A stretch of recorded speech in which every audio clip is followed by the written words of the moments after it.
सूत्रेण नमस्कृत्य तदुक्तिः परिभाव्य च वैयाकरणसिद्धान्तकौमुदीयं विरच्यते। सर्वेभ्यः श्रोतृभ्यः नमः। अस्माभिः गतपाठे यद्यत् पठितं तद् एकवारं स्मरामः। वयं वैयाकरणसिद्धान्तकौमुदी इत्याख्यस्य ग्रन्थस्य तत्र समासाश्रयविधिप्रकरणे भवामः। अस्य प्रकरणस्य 31 पाठे गतपाठे तत्र सर्वादौ अस्माभिः प्रातिपदिकान्तनुं विभक्तिषु इति सूत्रस्थः विचारः कृतः। तत्र विभक्तौ यदुदाहरणं प्रदत्तं तद्विषये तत्र माशवापेण इत्यत्र इति यदुदाहरणं विभक्तिविषये प्रदत्तं, नाम विभक्तिस्थस्य यः नकारः तस्य णत्वं भवति इति यदुदाहरणं प्रस्तुतं, तस्य रूपसिद्धिः कृता। तदनन्तरं तदेव उत्तरपदं यत्प्रातिपदिकं तदन्तस्यैव णत्वम् इत्यस्मिन् विषये अपि विशिष्टः विचाराः व्याख्यागताः ये आसन् ते विचाराः कृताः। ततः परम् अत्र प्रसङ्गानुरोधेन अस्माभिः एकाजुत्तरपदेण इति पूर्वं पठितमपि सूत्रम् अत्र पुनः स्मृतम्। एवं किल? नैव, गतपाठे तु प्रातिपदिकान्तरं विभक्तिषु इति सूत्रसम्बद्धाः विचाराः अग्रे चर्चिताः। सत्यं सत्यं। विभक्त्यर्थे तत्र उदाहरणानि तु विगतपाठे साधितानि अस्माभिः, माशवापेण इत्यादीनि। आम्, तत्र प्रेन्वनम् इत्यादौ तु णत्वं तर्हि क्षुब्धादित्वात् भवति इति अस्माभिः साधितं। किञ्च वार्तिकं पठितं प्राधान्येन, किं युवादेर्न नाम प्रातिपदिकान्तरं विभक्तिषु इत्यस्य तत्र निषेधपरं वार्तिकं। तदनन्तरं पूर्वं शब्दाधिकारे पठितमपि सूत्रम् अत्र एकाजुत्तरपदेणः इति क्रमशः तस्य उदाहरणानि दृष्टानि। तत्र प्रातिपदिकान्तरं विभक्तिषु इति तत्र अनुवर्तते एव, अतः वृत्रहणौ हरिमाणी इति रूपं साधितं। ततः च क्षीरपाणी, नुमः नकारस्य णत्वस्य उदाहरणं तत्र क्षीरपाणी। ततः विभक्तौ क्षीरपेण, रम्यवीणा इत्यादीनि उदाहरणानि साधितानि। रम्यवीणा इति प्रयोगे कश्चन विशिष्टः विचारः कृतः, नाम पदव्यवायेऽपि इति प्रवर्तेत वा न वा इति। ततः अत्र व्याख्यात्रा समाधानं कृतं, नाम रम्यवीणा इत्यत्र पदव्यवायेऽपि इत्यस्य प्रवर्तनं न भवति इति। तत्र उक्तं चापि किम्, अत्र यद् वक्तव्यं तद् पदव्यवायेऽपि इत्यत्र अनुपदमेव वक्ष्यते। तत्र अस्माभिः तद्विषये अस्माभिः पदव्यवायेऽपि इत्यत्रापि पुनः विचारः करिष्यते। अस्तु, इतः परम् अस्माभिः अग्रे पठनीयम् अस्ति। एवञ्च 32 पाठः समासाश्रयविधिप्रकरणस्य भवति आरब्धः। आम्, सूत्रं वर्तते अग्रिमं, णत्वप्रकरणस्थमेव सूत्रं वर्तते, त्रिपाद्याः एव सूत्रं वर्तते, कुमति च इति। तत्र कुमति इति सप्तमीविभक्तेः एकवचनं भवति। कु अस्य अस्ति अथवा कु अस्मिन् अस्ति इति कुमान्, तस्मिन् कुमति च इति अव्ययपदं भवति। प्रातिपदिकान्तनुं विभक्तिषु इति अनुवर्तते। पूर्वपदात् संज्ञायामगः इत्यस्मात् पूर्वपदात् इति अनुवर्तते। अट्कुप्वाङ्नुं व्यवायेपि इत्यस्मात् एतत् सूत्रमेव अनुवर्तते। रसाभ्याम्णोनः इति अनुवर्तते। संहितायाम् इत्यस्य अधिकारः वर्तते। समीचीनम्। अस्तु। ततश्च सूत्रार्थः कर्तव्यः। व्याख्याता किं कथयति? कुमति च प्राग्वदिति नाम मूले सूत्रार्थः द्रष्टव्यः। किं पदेन व्यवधाने अपि नैव कुमति च इत्यस्य सूत्रार्थः कवर्गवति उत्तरपदे प्राग्वत् इति। नाम उत्तरपदं यद् वर्तते तद् यदि कवर्गवत् भवति, एवं खलु, अथवा कवर्गवत् इत्येव वक्तव्यं नपुंसकलिङ्गे। नाम उत्तरपदे कवर्गः कु इति उदित अस्ति खलु, अतः अणुदितसवर्णस्य च प्रत्ययः इत्यनेन तत्र ग्रहणं भवति। कवर्गस्थानां सर्वेषामपि वर्णानां ग्रहणं भवति इत्यर्थः। एवं किल। अतः तत्र प्राग्वत् नाम व्याख्यात्रा उच्यते। प्रातिपदिकान्तनुं विभक्तिस्थस्य नस्य नित्यं णत्वं स्यात् इत्यर्थः। कदा? यदि तदेव परतः यत् पदं वर्तते, उत्तरपदं यद् वर्तते तत् कुमत् वर्तते यदि, अथवा कवर्गवत् वर्तते यदि, तदा नाम उत्तरपदं कुवत् नाम कुमत् स्यात्, नाम कवर्गयुक्तं स्यात्, परन्तु तत्रापि तस्य प्रातिपदिकस्य अन्ते नकारः अपेक्षितः, अथवा नुमालब्धः नकारः अपेक्षितः, अथवा उत्तरपदं यद् तत्र कवर्गयुक्तं यद् वर्तते तस्मात् या विभक्तिः, सा विभक्तिः तद्विभक्तिस्थः वा नकारः अपेक्षितः। नाम तदेव प्रातिपदिकान्तनुं विभक्तिस्थस्य इति विषयत्रयं।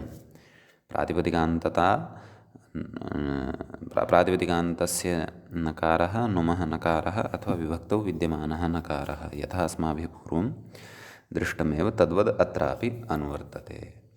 विशेषः एषः, यदि उत्तरपदम् अत्र कवर्गवत् वर्तते, वत् नाम मतु प्रत्ययः तत्र, न तु वति प्रत्ययः, नाम कवर्गेण युक्तं वर्तते, तत्र क्वापि कवर्गस्थः वर्णः यदि वर्तते तर्हि नित्यतया एव तत्र अणत्वं भवति। अग्रे कथयति अनेकाजुत्तरपदार्थमिदम् इति। एवं खलु। पूर्वं तु एकाजुत्तरपदेन तेनपि नित्यम् इत्येव उक्तं, परन्तु तदर्थम् उत्तरपदम् एकाजेव अपेक्षितम् इति। अत्र तु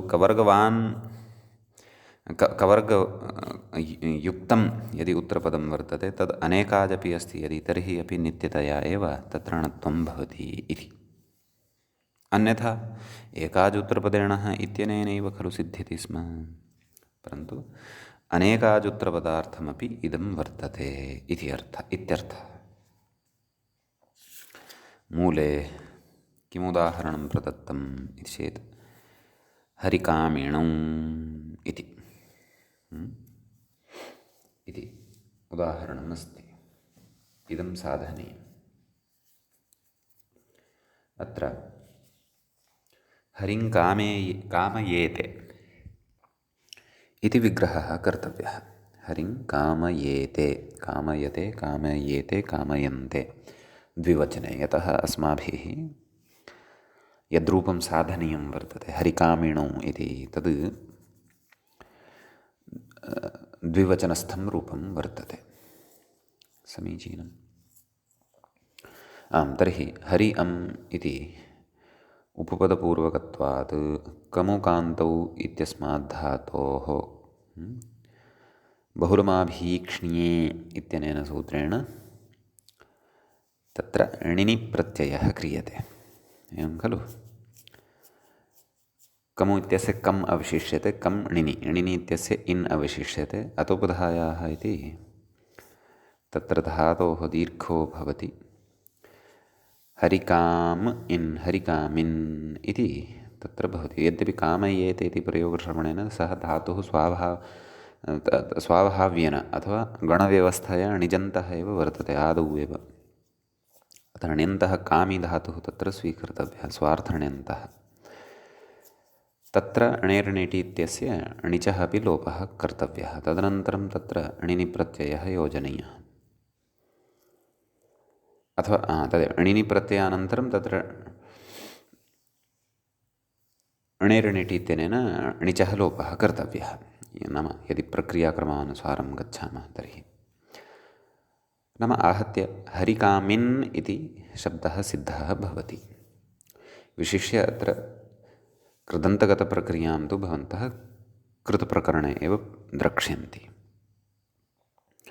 एवं तर्हि हरिकामिन् इत्यत्र पदद्वयं लब्धं। नाम समस्तपदं तु एकमेव, परन्तु पदद्वयमिदं। नाम हरि इति अत्र पूर्वपदं वर्तते, कामिन् इति अत्र उत्तरपदं वर्तते। उत्तरपदञ्च अत्र यद्वर्तते कामिन् इति समासस्य चर्मावयवभूतं,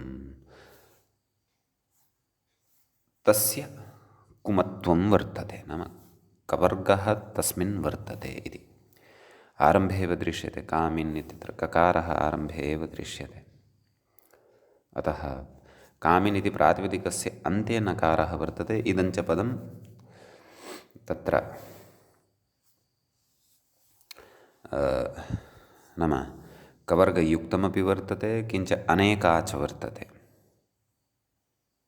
एवं खलु। अतः एकाजुत्तरपदेण इत्यनेन अप्राप्तौ कुमति च इत्यनेन नित्यतया एव णत्वं भवति।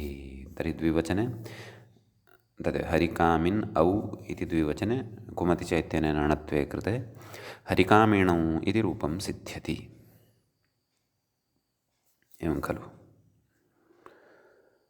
द्वितीयः प्रयोगः वर्तते हरिकामाणि इति। तत्र विग्रहः कथं, हरिः कामः येषां, नपुंसकलिङ्गे इदं वर्तते। येषां कुलानां, तानि कुलानि हरिकामाणि कुलानि इति तत्र नपुंसकलिङ्गे प्रथमाविभक्तेः बहुवचने इदं रूपं हरिकामं, हरिकामे, हरिकामाणि इति एवं रीत्या रूपाणि, फलशब्द अथवा पत्रशब्दवत् रूपाणि। एवं तर्हि तत्र हरिः कामः येषाम् इति लौकिकविग्रहः, हरिजस् कामजस् इति अलौकिकविग्रहः, अनेकमन्यपदार्थे इति समासः, प्रातिपदिकसंज्ञा सुब्लुक् हरिकाम इति लभ्यते। ततः जस् प्रत्ययः, जस्सशोः षि इत्यनेन जसः स्थाने षि आदेशः, तत्र नुमागमः, एवं खलु। नपुंसकस्य झलचः इत्यनेन नुमागमः। अतः तदर्थं कथयति व्याख्याता अजन्तलक्षणनुमो नित्यं णत्वं। नाम अजन्तलक्षणनुम् आदौ अत्र भवति केन, तद् नपुंसकस्य झलचः। अतः हरिकामन् इ उपधादीर्घः, हरिकामान् इ, एवं खलु। अतः अत्र नुमः नकारः वर्तते, स च काम इति उत्तरपदस्य अवयवभूतः वर्तते। काम इति उत्तरपदञ्च अनेकाच वर्तते। अतः एकाजुत्तरपदेण इत्यनेन अप्राप्ते अत्र एतेन नित्यतया एव णत्वं भवति। केन, कुमति च। कामिति उत्तरपदं कवर्गयुक्तम् अस्ति, अतः कुमति च इत्यनेन णत्वं हरिकामाणि इति सिद्ध्यति, एवं खलु। इदानीं विभक्तिस्थस्य नकारस्य नित्यतया णत्वस्य उदाहरणं दीयते अग्रे हरिकामेण इति।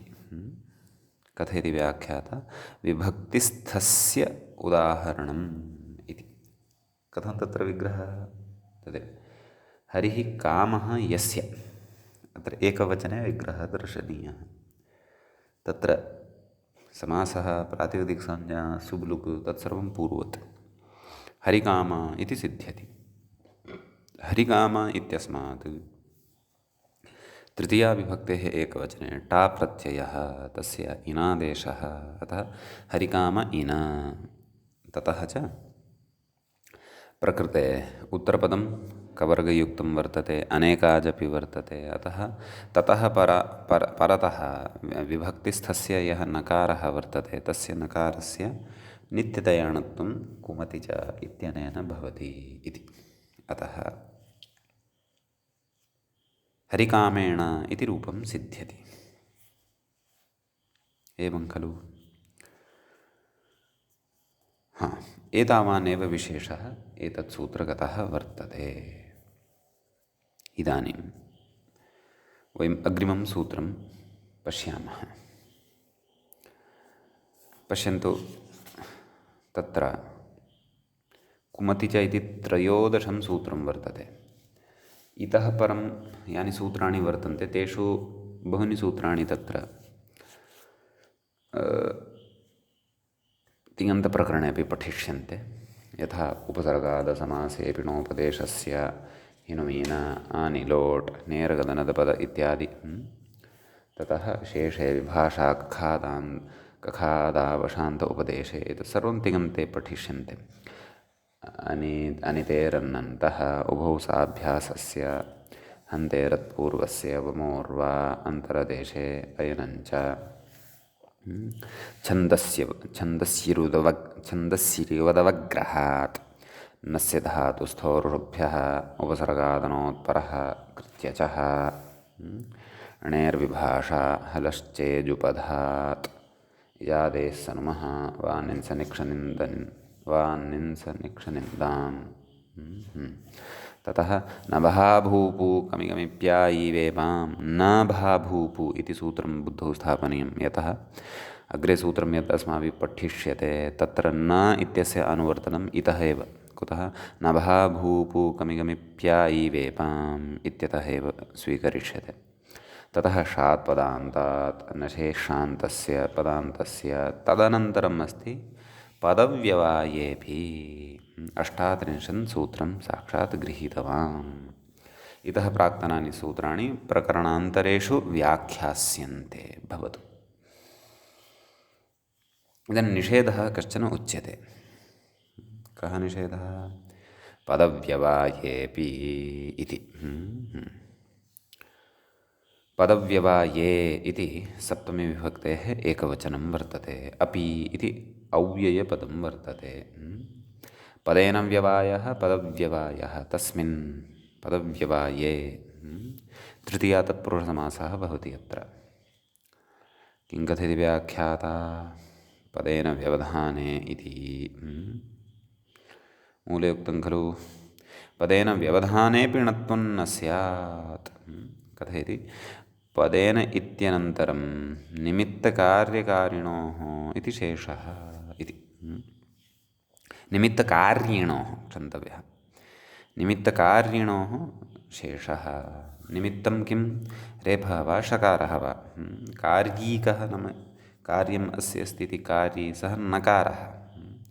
अनयोः मध्ये यदि केनचन पदेन व्यवधानं कृतं भवति तर्हि नकारस्य णकारः न भवति। न स्यादिति अग्रे कथयति। न स्यात् किं कथयति? न भाभूपु कमिकमिव्याय न भाभूपु कमिकमिप्यायि वेपाम् इत्यतः तदनुवृत्तेः इति भावः। ततः न इति अनुवर्तते इत्यर्थः। अन्यत् किं किम् अनुवर्तते? अट्कुवाङ्नुं व्यवायेऽपि रसाभ्यां नूनः संहितायाम् इति इमानि अपि पदानि अत्र अनुवृत्त्या लभ्यन्ते। समीचीनं। तर्हि सूत्रार्थः ज्ञातः एव। नाम रेफनकारयोः मध्ये अथवा षकारनकारयोः मध्ये अथवा ऋकारनकारयोः मध्ये केनचन पदेन व्यवधानं यदि कृतं भवति तर्हि नकारस्य णत्वं न भवति इत्यर्थः। पदे यदि तत्र तदेव अट्कुवाङ्नुम् इत्यादयः सन्ति तर्हि अपि न भवन्ति। अस्तु। उदाहरणं द्रष्टव्यं। प्रथमम् उदाहरणं वर्तते माषकुम्भवापेन इति। कथमस्य सिद्धिः इति चेत् माषाणां कुम्भः माषकुम्भः इति आदौ साध्यते षष्ठी तत्पुरुषसमासत्वेन। तस्य वापः, वापः नाम वपनं किल,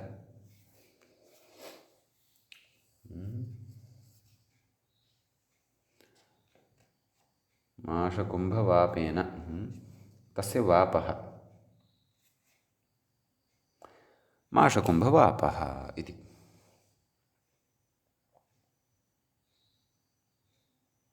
नाम तत्र क्षेत्रविशेषे रूढः अयं प्रयोगः अथवा क्षेत्रविशेषाय उच्यमानः वर्तते। नाम यस्मिन् क्षेत्रे तावत् सामर्थ्यं वर्तते अत्र माषाणाम् एकस्य कुम्भस्य नाम परिमाणवाचकः अत्र कुम्भशब्दः। नाम एककुम्भपरिमिताः माषाः सन्ति यदि तेषाम् अपि वपनम् अस्मिन् क्षेत्रे कर्तुं शक्यते। अथवा एककुम्भपरिमिताः ये माषाः वर्तन्ते तेषां वपनं, तेषां वापः इत्यपि अर्थः तत्र स्वीकर्तुं शक्यते। एवं तर्हि तत्र तस्य वापः आदौ माषाणां कुम्भः माषकुम्भः इति षष्ठीसमासः, तदनन्तरं तस्य वापः अर्थात् माषकुम्भस्य वापः माषकुम्भवापः इत्यत्रापि षष्ठीसमासः एव वर्तते। अतः षष्ठीतत्पुरुषगर्भषष्ठीतत्पुरुषसमासः एषः वर्तते माषकुम्भवापः इति। ततः कथयति अत्र निमित्तकार्यिणोः षकारनकारयोः कुम्भपदेन व्यवधानात् नणत्वम् इति। एवं मानवः निमित्तं वर्तते किं षकारः, क्व वर्तते सः माष इत्यत्र। कार्यी वर्तते, कार्यी नाम नैमित्तिकं, कार्यी वर्तते नकारः, क्व सः वापेन इत्यत्र। तृतीयाविभक्त्यन्ततया लब्धं खलु। वापेन इत्यत्र नकारः वर्तते नैमित्तिकरूपः। अतः अनयोः मध्ये कुम्भ इति पदेन व्यवधानं कृतं वर्तते। माष इति प्रथमे पदे अस्ति षकारः, वापेन इति उत्तरपदे वर्तते नकारः। अनयोः षकारनकारयोः मध्ये अथवा षकारनकारौ ययोः पदयोः स्तः तयोः द्वयोः पदयोः मध्ये अन्येन केनचन पदेन व्यवधानं कृतं वर्तते, तद् वर्तते कुम्भ। एवं खलु। अतः अत्र एतादृशपदव्यवाये णत्वं न भवति इति। माषकुम्भवापेण इति न भवति, माषकुम्भवापेन इत्येव भवति। अन्यत्र णत्वाय यद्यदपेक्षितं तत्तत् सर्वम् अत्र वर्तते। एवं खलु। नाम अट्कुप्वाङ्नुं भिन्नः अपि वर्णः षकारनकारयोः मध्ये नास्ति, परन्तु कुम्भ इति पदेन मध्ये व्यवधानं कृतमिति कृत्वा अत्र निषेधः आरब्धः। पदव्यवाये अपि तत्र नस्य णत्वं न भवति इति। एवं खलु। अग्रे उदाह्रियते चतुरङ्गयोगेन। मूले उक्तं खलु उदाहरणं तत् साधनीयं। कथं साधनीयं? चत्वारि अङ्गानि रथगजतुरगपदातिरूपाणि यस्य तत् चतुरङ्गसैन्यं, तत् चतुरङ्गं सैन्यम् इति। एवं खलु। तेन योगः नाम चतुरङ्गेन, तेन योगः चतुरङ्गेन चतुरङ्गेन इत्यत्र तु णत्वं भवेत् खलु। अङ्गकेन कुमति च इत्यनेन। यथा उत्तरपदं गकार कवर्गयुक्तम् अस्ति खलु।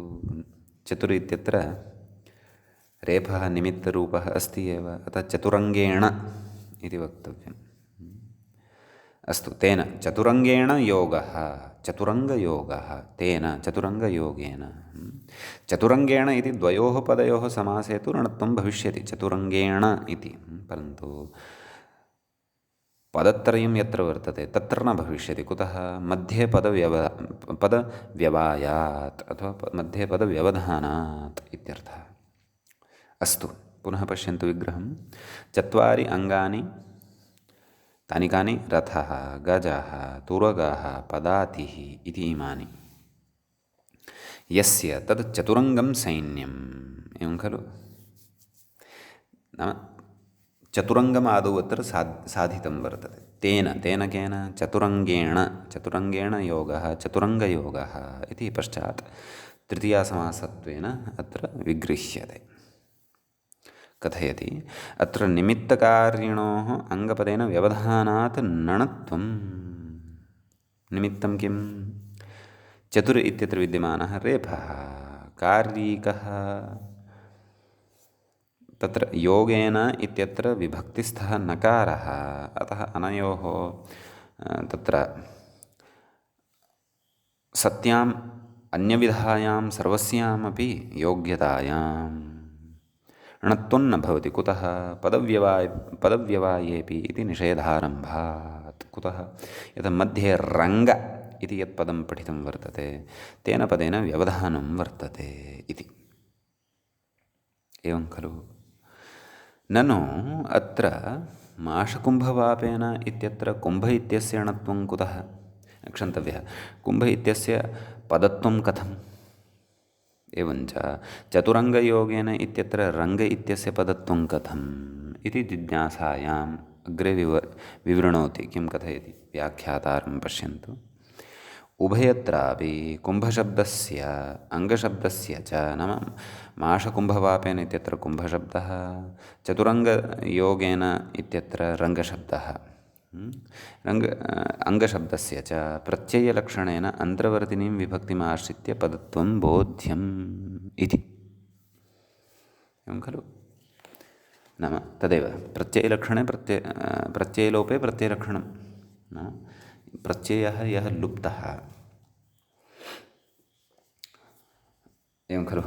तस्य तदेव तत् प्रत्ययलक्षणत्वेन समाश्रीयते अस्माभिः। अतः सः लुप्तः भवतु नाम, परन्तु तस्य तत्र उपस्थितिः सामर्थ्यद्वारा तत्र वर्तते एव।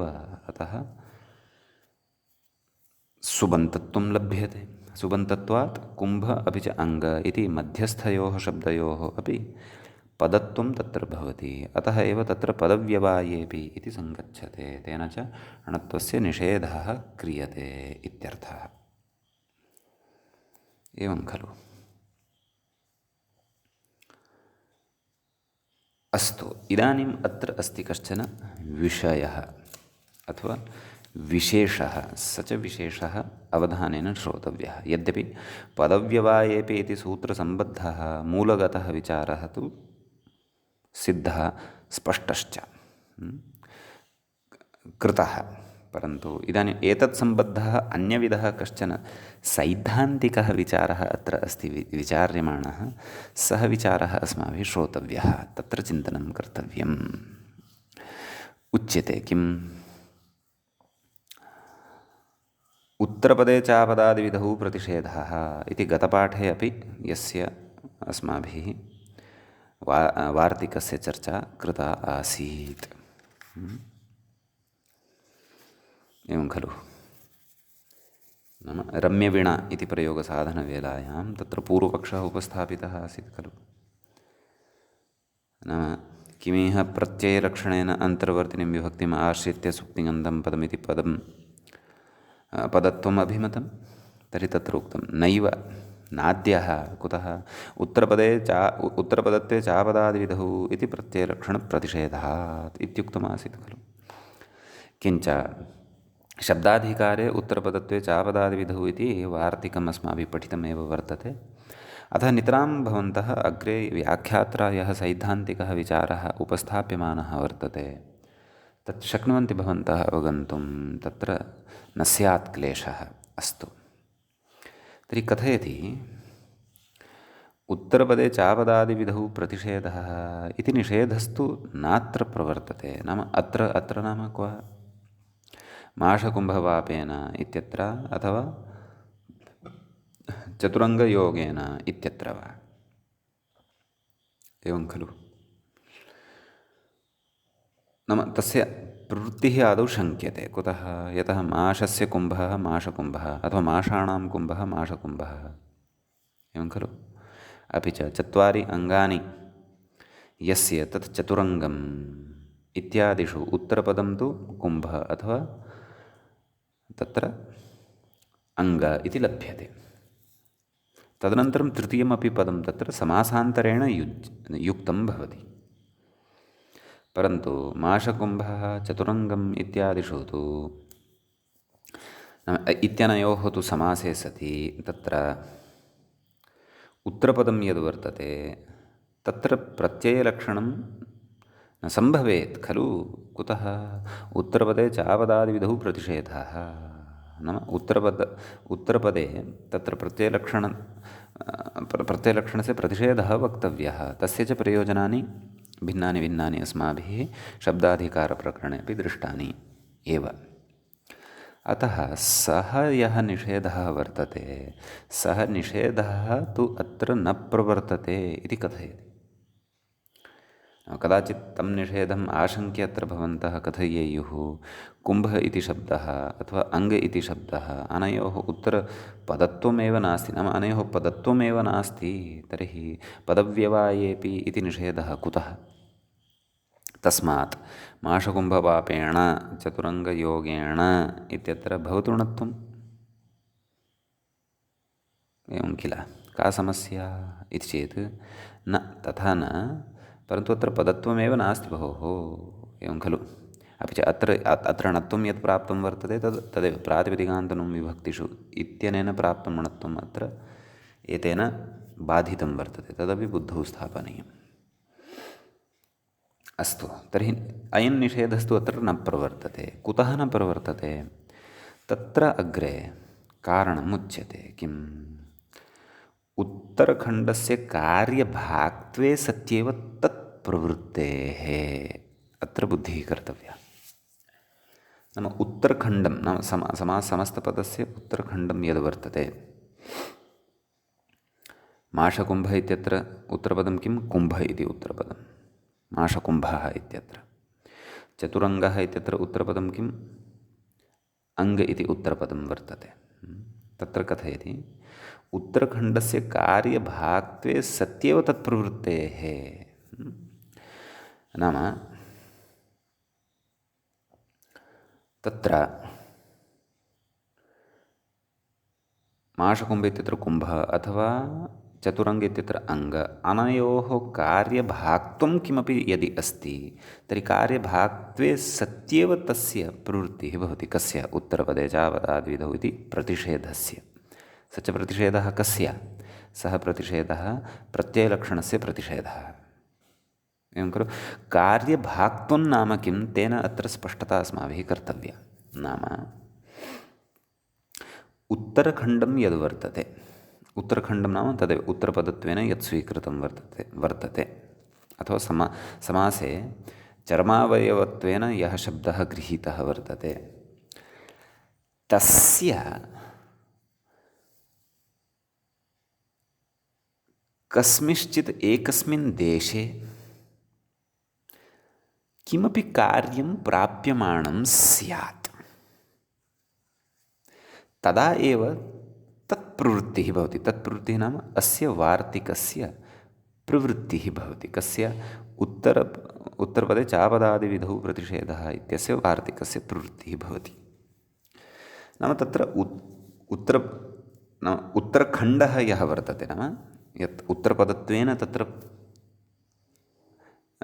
जायमानस्य यस्य निषेधः उच्यमानः वर्तते, तस्य किमपि कार्यभाक्त्वं तस्य कार्यभाक्त्वं स्यात्। नाम तस्य एव कस्यचित् अन्त्यवर्णस्य वा मध्ये वा आरम्भे वा क्वचित् वा किमपि कस्यचन कार्यस्य तत्र प्राप्तिः जायमाना स्यात् इत्यर्थः वर्तते कार्यभाक्त्वे इत्यस्य। नाम कार्यभाक्त्वं तस्य स्यात्। एवं किल। नाम कार्यभाक् सः स्यात्। वदामः खलु एषः आदरभाक् वर्तते, नाम आदराय योग्यः सः वर्तते अथवा आदरं तस्य वर्तते। नाम तत् किमपि कार्यं तस्य भागत्वेन अथवा भाक्त्वेन तस्मिन् स्यात् इत्यर्थः। कार्यभाजः भावः कार्यभाक्त्वं तस्मिन् कार्यभाक्त्वे इति तत्र अर्थः। इतोपि अस्य स्पष्टता अग्रिमायां पङ्क्तौ भविष्यति। अग्रिमां पङ्क्तौ पठित्वा पुनः अस्याः पङ्क्तेः समन्वयनं कर्तुं शक्यते।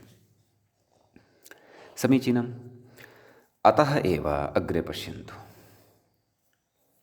नलुमताङ्गस्य इत्यत्र परमवाचा इत्येव तस्याः परिभाषायाः उदाहरणमुक्तं भाष्ये इति।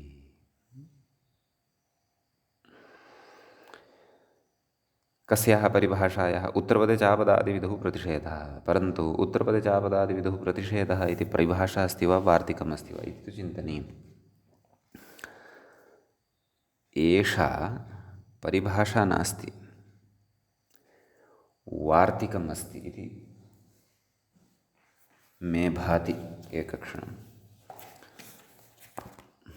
मया गतदिवसे अपि भवतां कृते उक्तमासीत् खलु।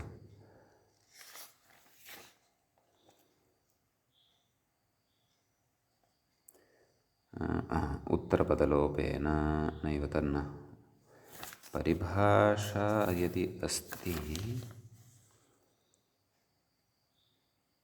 नैव परिभाषात्वेन अपि न पश्यामि अहं तु। तत्र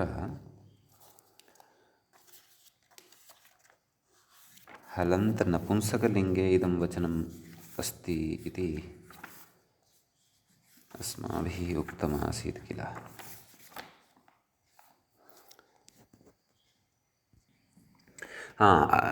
उत्तरपदे चापदादिविधौ इति वार्तिकमेव, परन्तु अत्र परिभाषा इति कस्य कृते वदन् अस्ति व्याख्याता इति चेत् प्रायः नलुमताङ्गस्य इति निषेधः यः आरब्धः वर्तते।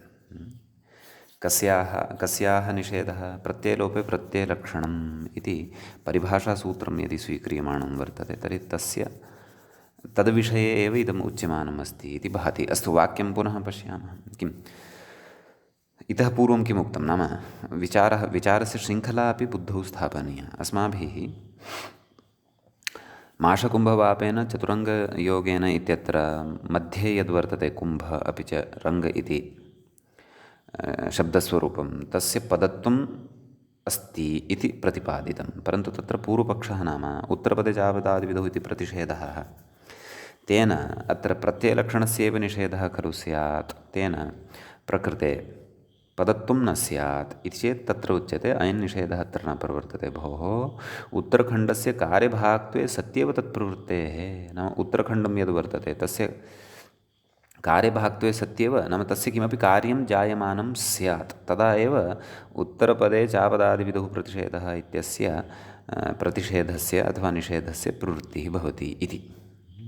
अतः कथयति अत एव नलुमताङ्गस्य इत्यत्र परमवाचा इत्येव तस्याः परिभाषायाः उदाहरणम् उक्तं भाष्ये इति। इदानीं नलुमताङ्गस्य इत्यनय इति परिभाषात्वेन अत्र कथयन् अस्ति वा अथवा उत्तरपदे चापदादिविधौ प्रतिषेधः इति वचनं परिभाषात्वेन कथयन् अस्ति वा इति द्रक्ष्यामः। अग्रे किं कथयति? अस्तु, उदाहरणं दृष्ट्वा आगच्छामः। किं कथयति? अत्र हि वाक् शब्दस्य विचारः क्व कर्तव्यः वर्तते? परमवाचा इत्यत्र परमाचासौ वाक् च परमवाक् तया परमवाचा इति रूपं सिद्ध्यति तृतीयाविभक्तेः एकवचने। तत् साधनीयम्। एवं खलु? तर्हि तत्र पूर्वपदं किं वर्तते? परम। उत्तरखण्डत्वेन किं वर्तते? वाच् इति। तत्र मूलशब्दः कः? वाच् इति। ततः तृतीया विभक्तिः भवति एकवचने परमवाचा इति रूपं सिद्ध्यति इत्यर्थः। एवं खलु। कथयति अत्र हि वाक्शब्दस्य उत्तरपदस्य कुत्वरूपकार्यभाक्त्वम् अस्ति। एवं खलु। नाम वाच् इति यः शब्दः वर्तते तस्य रूपकार्यभाक्त्वं तस्य अस्ति एव। परन्तु कुत्वं तत्र कदा स्यात्? यदि वाच् इत्यस्य पदत्वं स्यात्। पदत्वं च कदा लप्स्यते? यदि प्रत्ययलोपे प्रत्ययलक्षणमिति प्रवृत्तं स्यात्। एवं खलु। परन्तु प्रत्ययलोपे प्रत्ययलक्षणम् इति तत्र न प्रवर्तते। कुतः? उत्तरपदे चापदादिविधौ प्रतिषेधः इति। कुतः? नाम अत्र वाच् इत्यस्य कुत्वरूपकार्यभाक्त्वं प्राप्यमाणं वर्तते, अतः उत्तरपदे चापदादिविधौ प्रतिषेधः इत्यस्य प्रवृत्तिः भवति। एवं किल। यदि उत्तरखण्डत्वेन वाचशब्दः यः श्रूयमाणः अस्ति, यदि तस्य किमपि कार्यम् एव अत्र कार्यभाक्त्वमेव अत्र न जायमानं वर्तते, अथवा तस्य किमपि चकारस्य कुत्वादिरूपस्य प्राप्तिरेव न जायमाना वर्तते, तर्हि तु तत्र अस्य प्रवृत्तिः न भवति। कस्य? उत्तरपदे चापदादिविधौ प्रतिषेधः इत्यस्य प्रवृत्तिः न भवति। परन्तु अत्र कुत्वरूपं कार्यभाक्त्वम् अस्य वर्तते। कस्य? वाक् इति शब्दस्य यदि पदत्वं स्यात् तर्हि। परन्तु कार्यभाक्त्वम् अस्ति इत्यतः एव तत्र उत्तरपदे चापदादिविधौ इत्यनेन तत्र प्रत्ययलोपे प्रत्ययलक्षणम् इत्यस्य निषेधः क्रियते। तदेव अग्रे कथयति। पुनः पश्यन्तु। अत्र हि, अत्र नाम परमवाचा इत्यत्र हि वाक्शब्दस्य नाम वाच् इति शब्दः यः वर्तते तस्य उत्तरपदस्य कुत्वरूपकार्यभाक्त्वम् अस्ति इति तस्य अन्तर्वर्तिनीं विभक्तिम् आश्रित्य पदत्वाभावात् कुत्वं न भवति इति। अत्र विभक्तिम् आश्रित्य अत्र कुत्वं यत् प्राप्यमाणं भवति तन्न भवति। कुतः? पदत्वाभावात्। नाम अत्र पदत्वस्य अभावः उच्यते। केन?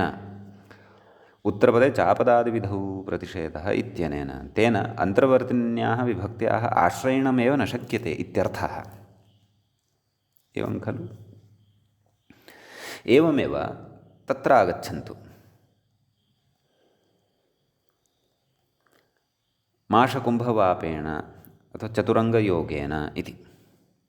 अत्र उत्तरपदे चापदादिविधौ प्रतिषेधः इत्यस्य प्रवृत्तिः तदा एव सम्भवति स्म यदि कुम्भ अथवा अङ्ग इत्यनयोः द्वयोः वाच् इत्यत्र यथा कुत्वरूपं कार्यं प्राप्यमाणं वर्तते, तद्वद् अत्रापि कुम्भ अङ्ग इत्यनयोः द्वयोः कस्यचित् भागस्य अन्त्यस्य वा मध्ये वा आरम्भे वा कस्यचन कार्यस्य प्राप्तिः अत्र जायमाना यदि अभविष्यत्।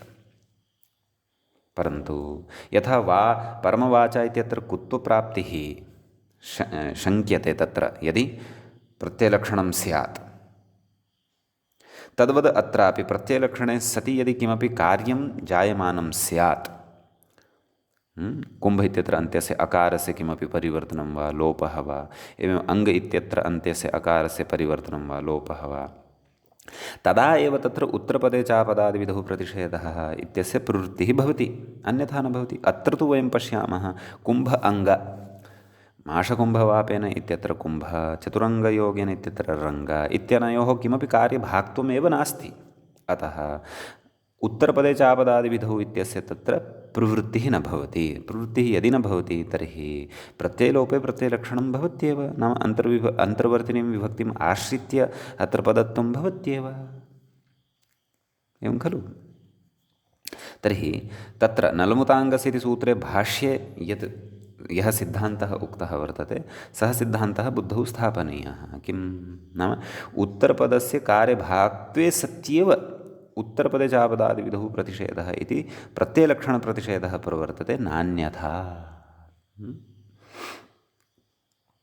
आम्, तदेव यत्तु उपरि उक्तम् अतएव नलुपताङ्गस्य इत्यत्र परमवाचा इत्यनेन तस्याः परिभाषायाः उदाहरणम् उक्तम् इति। तस्याः परिभाषायाः उदाहरणं नाम नलुमताङ्गस्य इत्यस्याः परिभाषायाः वा? यतः परमवाचा इत्यत्र तु सत्यम् उत्तरपदे चापदादिविधौ प्रतिषेधः इति प्रवर्तते एव खलु। अतः एव अन्तर्वर्तिनी विभक्तिः या वर्तते तस्याः तत्र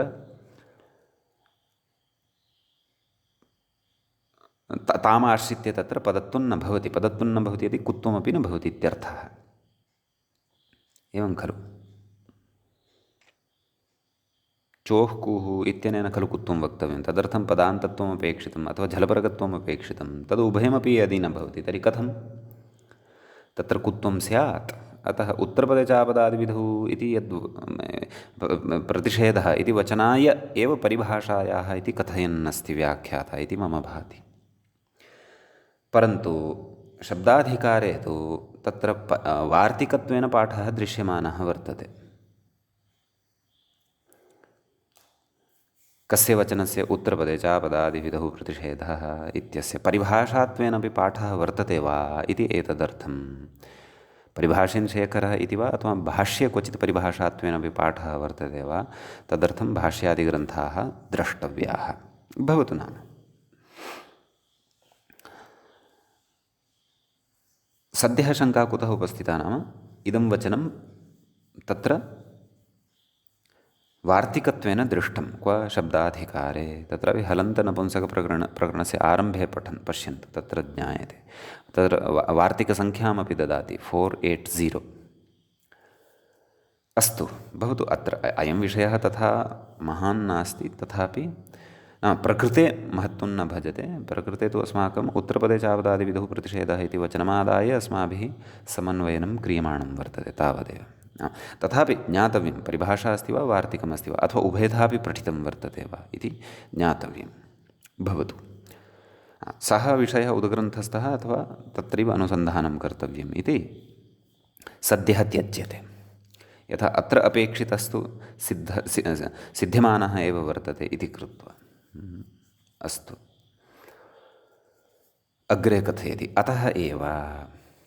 अत एव च कुमति च इति सूत्रे भाष्ये माषाणां कुम्भः माषकुम्भः माषकुम्भस्य वापः माषकुम्भवापः तेन माषकुम्भवापेन इत्यत्र पदव्यवायेऽपि इति निषेधः इति निषेधप्रवृत्तये प्रातिपदिकान्तनुं विभक्तिषु इति णत्वप्रवृत्तिरुपन्यस्ता सङ्गच्छते इति।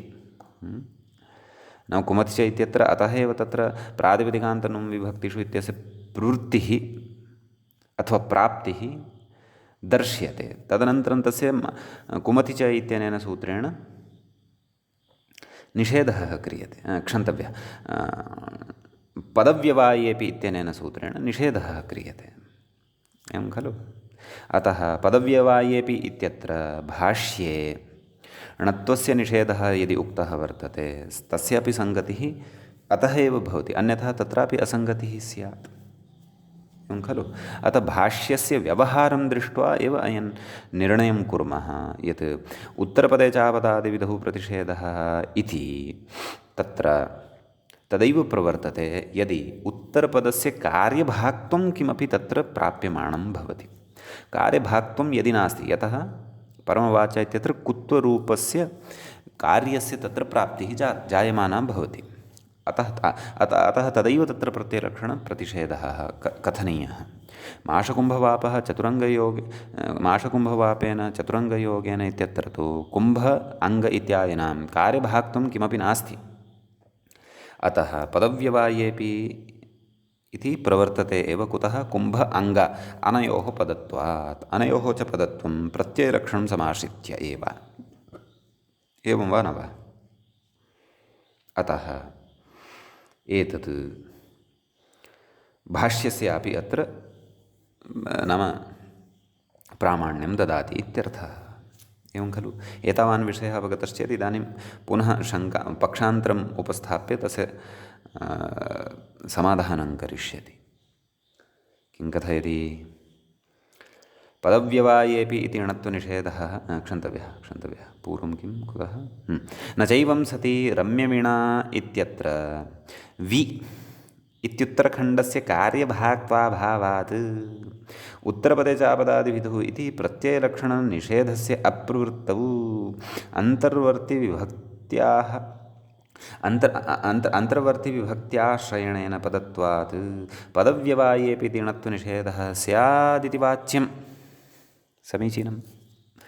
यदि पूर्वं रम्यवीणा इति सूत्रमादाय क्व एकाजुत्तरपदेण इति सूत्रव्याख्यानसमये रम्यवीणा इत्यत्र उक्तवान् खलु सः किम् उक्तवान्? तत्रत्यं विचारम् आदौ बुद्धौ स्थापयन्तु, तदनन्तरम् एषा पङ्क्तिः स्पष्टा भविष्यति। तत्र अस्माभिः उक्तं भोः अत्र रम्यवीणा इत्यत्र वि इत्यस्य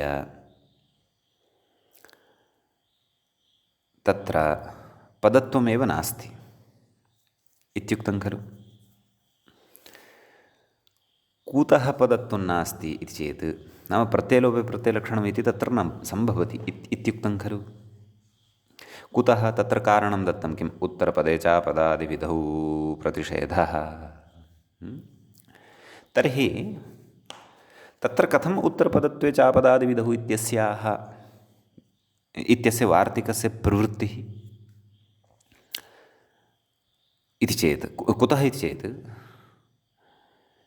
यथा माषकुम्भवापेन चतुरङ्गयोगेन इत्यत्र माष अपि च रङ्ग क्षन्तव्य कुम्भ अपि च रङ्ग अनयोः परमवाचा इत्यत्र इव कार्यभाक्त्वं नास्ति तद्वत् रम्यवीणा इत्यत्रापि मध्ये यः वि इति श्रूयते रम्य वि टा स्थाने इन इति आदेशः वि इति श्रूयते तस्य किं कार्यभाक्त्वम् अस्ति भोः? तस्य तु कार्यभाक्त्वं किमपि नास्ति। वि इत्यस्य किं परिवर्तनं भवद्भिः क्रियते? किमपि नास्ति, सः तु तथैव तिष्ठति, तस्य तु किमपि कार्यमेव न प्राप्यमाणं वर्तते। अतः कार्यभाक्त्वाभावात् कथं तत्र उत्तरपदे चापदादिविधौ प्रतिषेधः इति तत्र इत्यस्य अप्रवृत्तिः कथम् उच्यते? एवं खलु? नैव। इत्यस्य प्रवृत्तिः तत्र कथम् उच्यते वा न वा? यदि कार्यवीणा इत्यत्र वि इत्यस्य कार्यभाक्त्वाभावे अपि उत्तरपदे चापदादिविधौ इत्यनेन प्रत्ययलक्षणप्रतिषेधः भवितुम् अर्हति, तर्हि माषकुम्भवापेन चतुरङ्गयोगेन इत्यत्रापि कुतः प्रत्ययलक्षणप्रतिषेधः भवितुं नार्हति? यदि माषकुम्भवापेन चतुरङ्गयोगेन इत्यत्र कुम्भ अङ्ग अनयोः कार्यभाक्त्वाभावे प्रत्ययलक्षणप्रतिषेधः भवति नाम प्रत्ययलक्षणप्रतिषेधः न भवति, नाम उत्तरपदे चापदादिविधौ प्रतिषेधः इति न भवति इति यदि उच्यते, नाम सः प्रतिषेधः न भवति अर्थात् पदत्वं तस्य भवत्येव इति यदि उच्यते, तर्हि रम्यवीणा इत्यत्रापि वि इत्यस्य यत्किमपि कार्यभाक्त्वं नास्त्येव खलु। अतः वि इत्यस्य कार्यभाक्त्वाभावे तत्रापि उत्तरपदे चापदादिविधौ प्रतिषेधः इत्यस्य वार्तिकस्य प्रवृत्तिः स्यादेव खलु।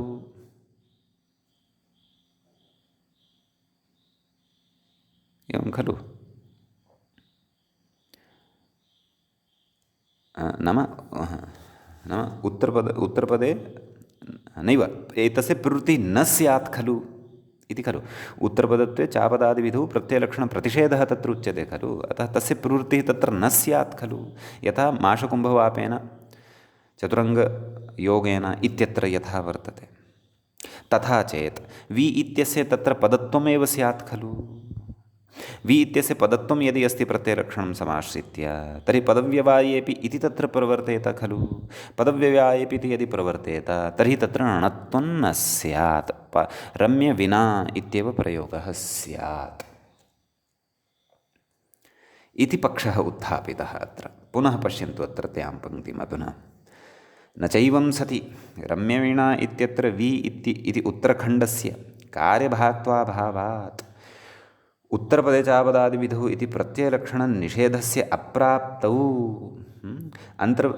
अन्तर्वर्तिविभक्त्याश्रयणेन पदत्वात् पदव्यवायेऽपि इति णत्वनिषेधः स्यादिति वाच्यं। नाम एवं न वक्तव्यं। कुतः न वक्तव्यं? तत्र अधुना समाधानं दीयते, परन्तु समाधानं तावता स्पष्टं न स्यात् यावता अत्र पूर्वपक्षः उपस्थापितः वर्तते। पूर्वपक्षस्य च अवगमनाय आरम्भात् यदि ध्यानेन अवगमनेन अस्माभिः पठितं स्यात् तर्हि एव इदानीम् अत्र पूर्वपक्षस्यापि अवगमनं भवति, तस्य उत्तरपक्षत्वेन निरासः अपि अवगतः भवति। कुतः न वाच्यं? तत्र समाधानं किं दीयते चेत् तत्र कथ्यते। किं कथ्यते पश्यन्तु। पदे परे यत्पदं तेन व्यवायेणत्वं न इत्यस्यैव इत्यर्थस्यैव भाष्यसम्मतत्वात् इति।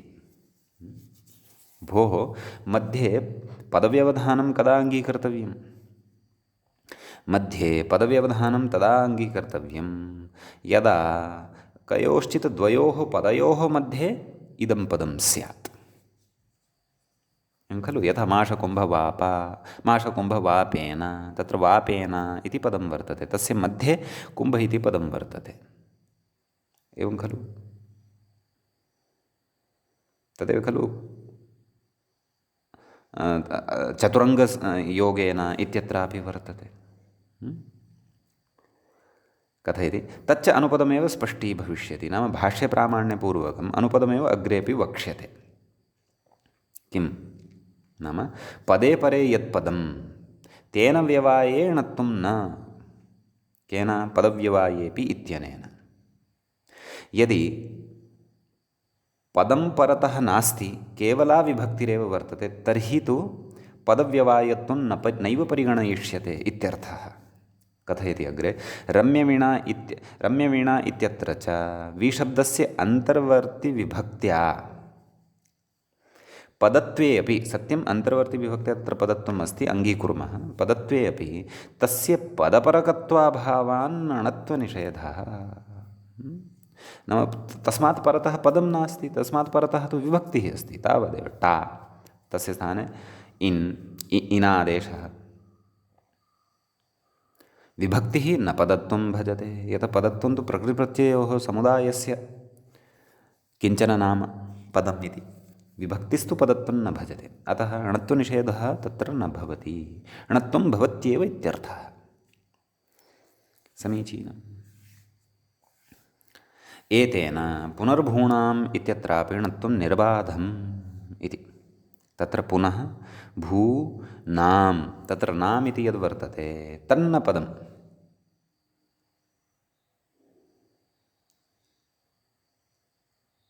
एवं खलु? नाम् इति तु विभक्तिः वर्तते, वस्तुतः आम् इति विभक्तिः। तत्र आमः नुडागमः क्रियते वा न वा? अतः तत्र पदव्यवायेऽपि इति न प्रवर्तते इति। नाम भू इति मध्ये पदं वर्तते, अतः तत्र तद् निमित्तकार्यिणोः सतोः अपि तत्र णत्वनिषेधः स्यात्। केन? पदव्यवायेऽपि इति चेत् न। कुतः? यतः अत्र नाम् इति विभक्तिः परतः वर्तते, उभयोः पदयोः मध्ये भू इति पदं नास्ति। नाम इत्येतावतः समुदायस्य, नुट् सहितस्य समुदायस्य तत्र पदत्वं न भवति। पदत्वं तु माषकुम्भवापेन इत्यत्र वापेन इत्यस्य पदत्वं वर्तते, अथवा वाप इत्यस्य पदत्वं वर्तते। चतुरङ्गयोग इत्यत्र योग इत्यस्य पदत्वं वर्तते। अतः मध्ये पदव्यवाये सति तत्र णत्वनिषेधः बोध्यः इत्यर्थः। एवं किल? इति एतावान् कश्चन विशेषः अत्र चर्चितः। यः विशेषः चर्चितः तस्य अवगमनस्य अस्ति नितान्तम् अपेक्षा, यतः अग्रे ये विचाराः आगच्छन्तः सन्ति तेषां विचाराणाम् अवगमनाय एते सर्वेपि विचाराः अपेक्षिताः वर्तन्ते। अतः अद्य एतावदेव तावत् पठित्वा वयम् उपसंहरामः। मङ्गलं कुर्मः।